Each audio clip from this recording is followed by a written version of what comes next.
Travis Wayne Goodsell. I'm trying to keep this below 10 minutes,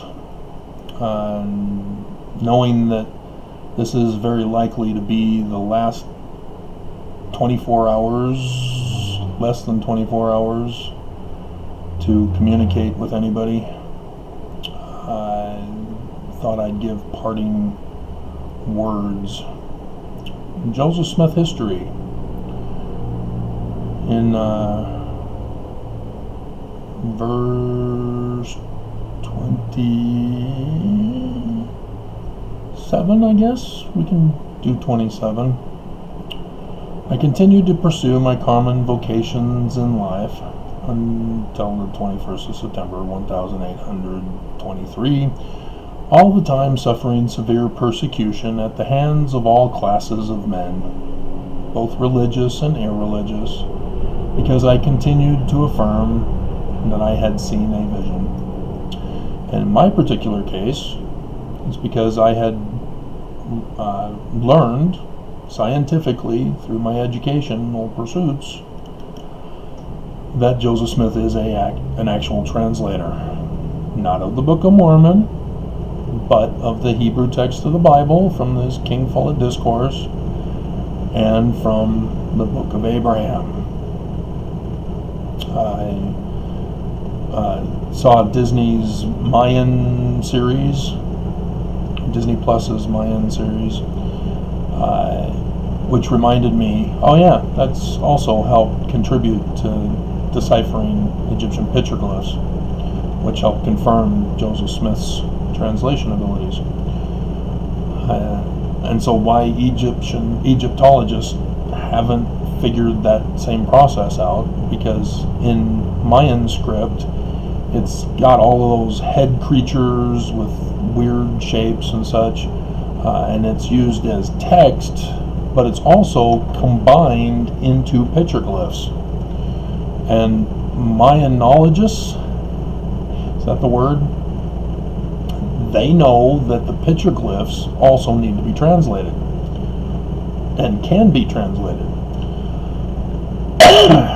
And so why Egyptologists haven't figured that out, it just blows my mind, because I walked into it because nobody else thought to think about it. During the space of time which intervened between the time I had deciphered Paleo-Hebrew and Egyptian petroglyphs and discovered that the Bible, both Old and New Testament stories, came from translations of the Egyptian petroglyphs, and the year 1823, having been forbidden to join the Mormon Church, having been born and raised Mormon 50 years, technically 47,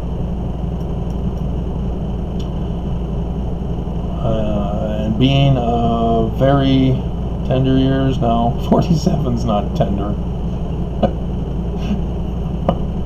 and persecuted by those who ought to have been my friends.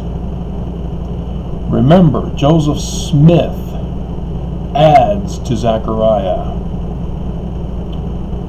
to talk about the Mormon in the latter days, using Jesus as his coding. These are the wounds of which I was wounded in the house of my friends. No, it's this one. The bruising has now started to appear.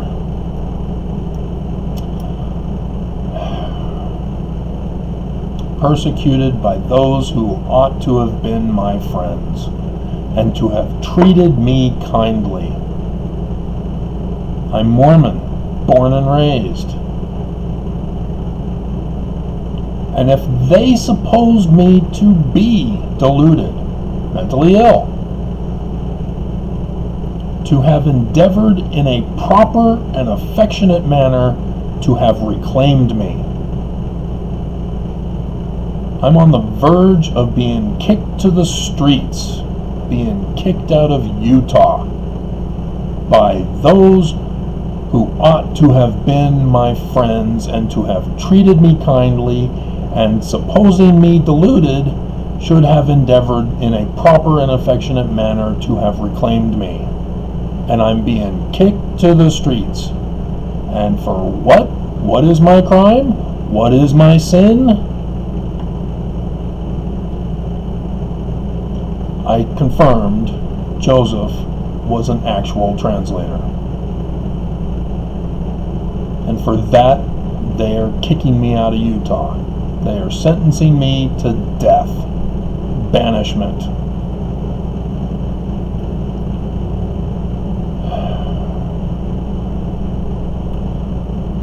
All kinds of temptations? No. I'm better than Joseph, I guess. But I have mingled with all kinds of society, from the rich elite to the gangsters, the mafia. It's all different religious folk, even witchcraft and Wicca, and a guy who said he was a warlock, as well as atheists.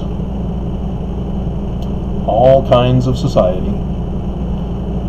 So yeah, I didn't fall into foolish errors, not displaying any weaknesses of youth or foibles of human nature. But no one need suppose me either of guilty of any great or malignant sin, just like Joseph. Again, this is all because I am a translator and found out Joseph Smith is a translator. Because a disposition to commit crime and sin is not in my nature.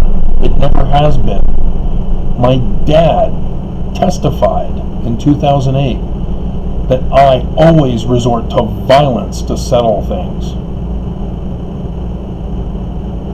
I've never been in a fight. My dad's the only one who's hit me. And that was his only one and only time, because he hit me in my stomach, and I had abs of steel back then. And so seeing his face of shock was all I needed.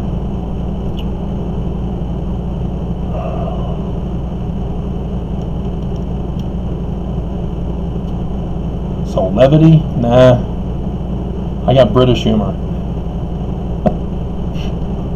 Monty Python and the Holy Grail. I'm not dead yet.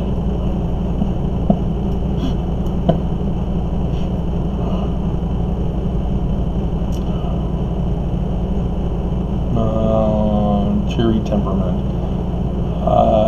Condemned, blah blah blah. Sins and follies, blah blah blah. Yeah, I'm better than you. Alright. So yeah, then he goes on to seeing Moroni's penis, which was actually Nephi's penis. Yes, right here. He had on a loose robe of most exquisite whiteness.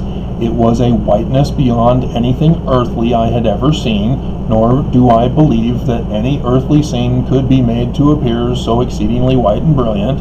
His hands were naked, and his arms also a little above the wrist, so also as were his feet naked, as were his legs a little above the ankles. His head and neck were also bare. I could discover that he had no other clothing but this robe, as it was open so that I could see into his bosom.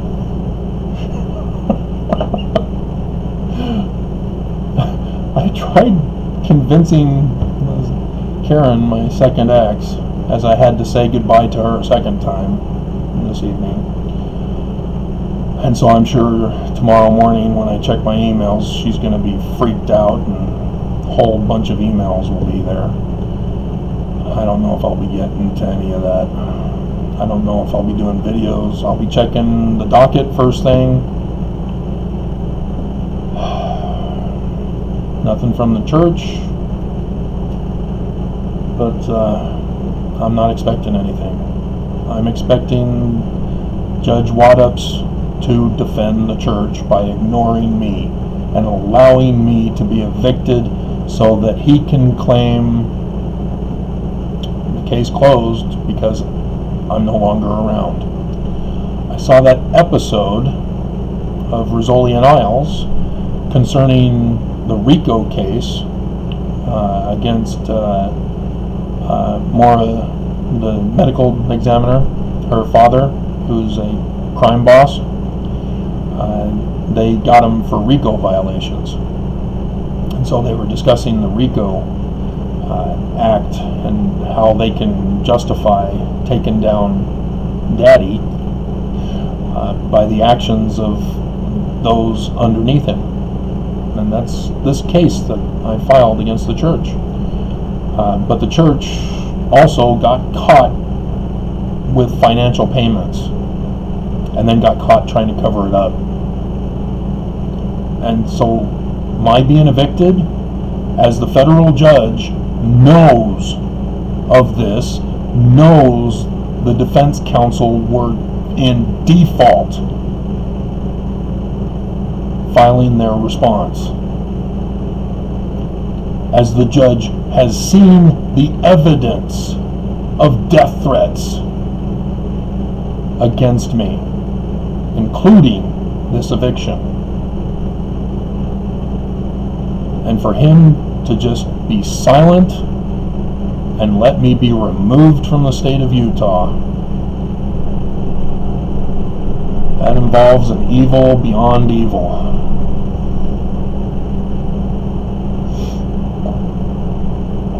I won.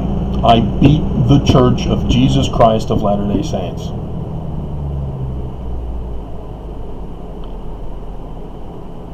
And they're going to cheat to get away with it, as they destroy my life, as they did in 2008.